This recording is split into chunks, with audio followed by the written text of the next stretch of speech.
মই আব্দুল আজিজে কৈছোঁ। আজি হাৰিয়ানা আৰু জম্মু কাশ্মীৰত বিধানসভাৰ ইলেকশ্যনৰ ভোট গণনা হৈ আছে। জম্মু কাশ্মীৰত 50টা ছিটৰ 51টা ছিট কংগ্ৰেছে আগবাঢ়ি আছে আৰু বিজেপিয়ে 26টা ছিট আগবাঢ়ি আছে। PDP 4টা ছিট আৰু অন্যান্য দলে 9টা ছিট আগবাঢ়ি আছে।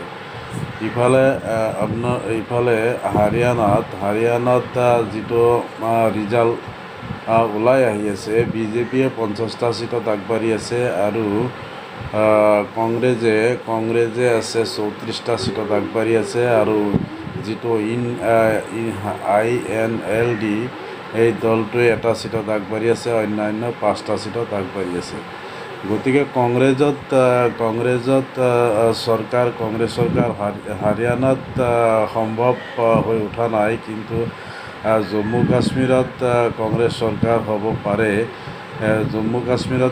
চৰকাৰ হ'ব পাৰে। যিটো ৰিজাল্ট ওলাই আহি আছে, ভোট গণনা চলি আছে, যিটো ৰিজাল্ট ওলাই আহি আছে বিধানসভাৰ ইলেকশ্যনৰ, জম্মু আৰু কাশ্মীৰত 50টা ছিট কংগ্ৰেছে আগবাঢ়ি আছে, বিজেপিয়ে 26টাত আগবাঢ়ি আছে আৰু হাৰিয়ানাত বিজেপিয়ে 50টা ছিটত আগবাঢ়ি আছে, কংগ্ৰেছে 34টা ছিটত আগবাঢ়ি আছে। হাৰিয়ানাত সৰ্বমুঠ ছিট হৈছে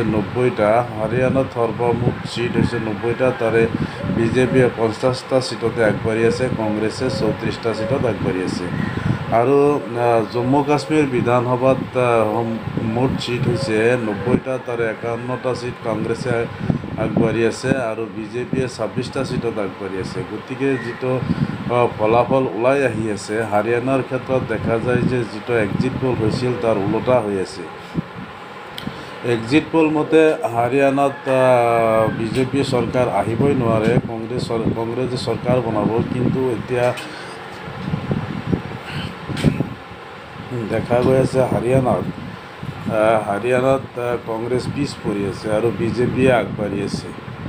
জম্মু কাশ্মীৰ বিধানসভা 90টা ছিটৰ কংগ্ৰেছে আগবাঢ়ি আছে 51টা ছিটত আৰু বিজেপিয়ে আছে 26টা ছিটত। হয়তো জম্মু কাশ্মীৰত কংগ্ৰেছ চৰকাৰ হ'ব পাৰে, কিন্তু হাৰিয়ানাৰ ক্ষেত্ৰত দেখা গৈছে 90টা ছিটৰ অলৰেডি 50টা ছিটত বিজেপিয়ে আগবাঢ়ি আছে আৰু কংগ্ৰেছে 34টা ছিটত আগবাঢ়ি আছে। গতিকে হাৰিয়ানাত কংগ্ৰেছে চৰকাৰ বনোৱাটো সম্ভৱ হৈ নুঠিবও পাৰে। এতিয়ালৈ সম্পূৰ্ণ ৰিজাল্ট ওলাই অহা নাই, ভোট কাউণ্টিং চলি আছে, ভোট গণনা চলি আছে।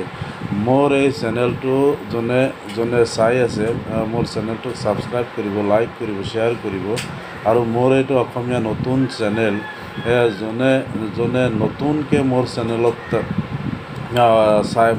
চাই আছে, প্ৰথমতে মোৰ চেনেলটো ছাবস্ক্ৰাইব কৰি ল'ব, যাতে মই যিমান নতুন ভিডিঅ' আপলোড কৰিম আপোনালোকলৈ সোনকালে ন'টিফিকেশ্যন গুচি যায়। আপোনালোকে চাওক, স্ক্ৰীণত চাওক, জম্মু কাশ্মীৰ বিধানসভাত সৰ্বমুঠ ছিট হৈছে 90টা ছিটৰ কংগ্ৰেছে 51টা ছিটত আগবাঢ়ি আছে, বিজেপিয়ে 26টা ছিটত আগবাঢ়ি আছে। গতিকে জম্মু কাশ্মীৰত বিজেপিয়ে চৰকাৰ বনোৱাটো অসম্ভৱ হৈ পৰিব পাৰে। হাৰিয়ানাত যিটো ৰিজাল্ট ওলাই আহি আছে, হাৰিয়ানাত এতিয়া বিজেপিয়ে 49টা ছিটত আগবাঢ়ি আছে আৰু কংগ্ৰেছে 35টা ছিটত আগবাঢ়ি আছে। সৰ্বমুঠ ছিট হৈছে 90টা। গতিকে হাৰিয়ানাত এতিয়াও ৰিজাল্ট হ'বলৈ বাকী আছে, ভোট গণনা চলি আছে। এতিয়া শেষত ৰিজাল্টত কি হয় সেইটো ক'ব নোৱাৰি, কিন্তু বিজেপিয়ে হাৰিয়ানাত আগবাঢ়ি আছে। গতিকে হাৰিয়ানাত যিটো এক্সিট পোল আহিছিল, এক্সিট পোল মতে বিজেপিয়ে চৰকাৰ বনাব নোৱাৰিব, কিন্তু এতিয়া বিজেপিয়ে অগ্ৰগতি লাভ কৰি আছে।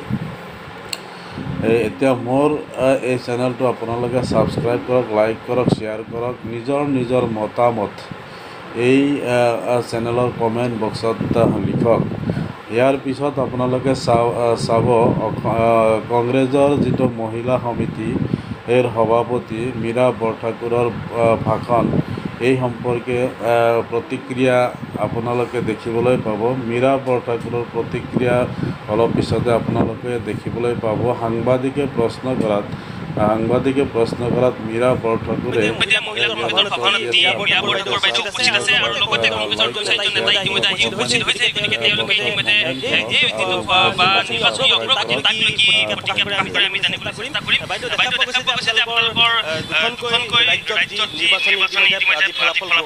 গণনা ভোট গণনা হৈ আছে তাৰ বা যিবিলাক প্ৰাক সমীক্ষা আছিলে সেই সমীক্ষাবিলাকত কিন্তু দুইখন ৰাজ্যতেই কংগ্ৰেছৰ এক প্ৰকাৰ চৰকাৰ গঠন হ'ব বুলি তাত ফলাফল বা সমীক্ষাটোৱে কৈছিলে এতিয়া যিটো শেহতীয়াকৈ যিটো দেখা পোৱা গৈছে সেই সমীক্ষাত কিন্তু যদিও আপোনালোকে জম্মু কাশ্মীৰত কিছু অগ্ৰগতি লাভ কৰি আছে কিন্তু হাৰিয়ানাত পিছ পৰি আছে বৰ্তমান সময়ত বিজেপিতকৈ আপুনি সম্পূৰ্ণ ফলাফল ওলোৱালৈকে আমি অপেক্ষা কৰিব লাগিব নিৰ্বাচনত হৰা জিকা এইটো এটা অৱশ্যম্বী থাকে এইটো কিন্তু আমি খুব ভালদৰে হাৰিয়ানাত আমি নিৰ্বাচনত প্ৰতিদ্বন্দ্বিতা কৰা হৈছে কংগ্ৰেছে ৰাইজে যথেষ্ট সঁহাৰি দিছে এতিয়াও আমি আশাবাদী যে হাৰিয়ানাত আমি চৰকাৰ গঠন কৰিব পাৰিম আৰু জম্মু কাশ্মীৰত ইতিমধ্যে আমাৰ চৰকাৰ গঠন হ'ব আৰু ৰাইজে এবাৰ বুজি পাইছে একচুৱেলি কংগ্ৰেছৰ আমি এতিয়াও আশা কৰিছোঁ যে হাৰিয়ানাত আমি চৰকাৰ কৰিব পাৰিম আৰু আমাৰ কংগ্ৰেছৰ প্ৰতি ৰাইজৰ এটা আকৰ্ষণ বৃদ্ধি পাইছে তাৰ কাৰণে আমি খুব মানে ভাল পাইছোঁ এইটো কথা মানে কেনেকুৱা ধৰণৰ ষ্ট্ৰেটেজিটো কেনেকৈ ধৰণৰ আপোনালোকৰ ধৰি লওক গোটেই বিষয়টোক লৈ আচলতে কি এনে চাওক আজিতো ষ্ট্ৰেটেজি বনাবলগীয়া আজি নাই আৰু নিৰ্বাচনৰ আজি ফলাফল গতিকে ষ্ট্ৰেটেজি ৰাইজে যিটো জনমত দিব সেইটো আমি মানি ল'ব লাগিব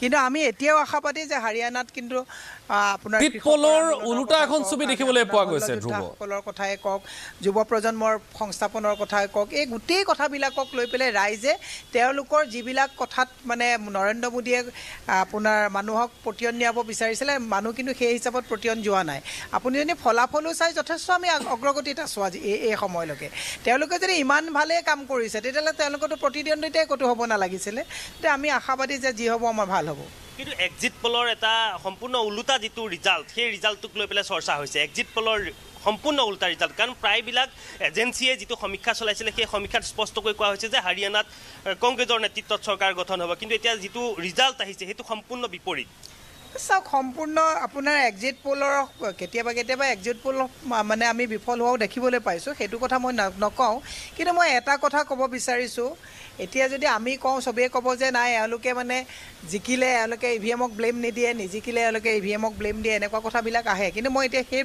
প্ৰশ্নটোত নাযাওঁ কিন্তু বিজেপিয়ে প্ৰশাসনক ব্যৱহাৰ কৰি যিটো লেভেলত ইলেকশ্যন জয়ী হ'ব লাগে গোটেইখিনি তেওঁলোকে প্ৰেক্টিছ কৰাত ক'তো তেওঁলোকে পিছপহুকি নাথাকে গতিকে মই যোৱাবাৰ নিজেও নিৰ্বাচন খেলিটো দেখিছোঁ 11 ৰাউণ্ডলৈকে গুৱাহাটী আপোনাৰ যিটো আপোনাৰ মণিৰাম চেণ্টাৰৰ যিটো ৰিজাল্ট 11 ৰাউণ্ডলৈকে ডিক্লেয়াৰ কৰা নাই গতিকে এনেকুৱা কিবা কথা হ'ব পাৰে আমি হাৰিয়ানাটো অগ্ৰগতি লৈ থকাৰ পিছত এতিয়া বহু সময়ত একেটাতে আপোনাৰ আটকি আছে ৰিজাল্টবিলাক গতিকে এই কথা মানে কেতিয়াবা আমি সন্দেহৰ আওতালৈ যাবলগীয়া অৱস্থা হয় কিন্তু এতিয়াই মই নকওঁ আমি আশাবাদী যে হাৰিয়ানাত আমি জিকিব লাগে ভালকৈ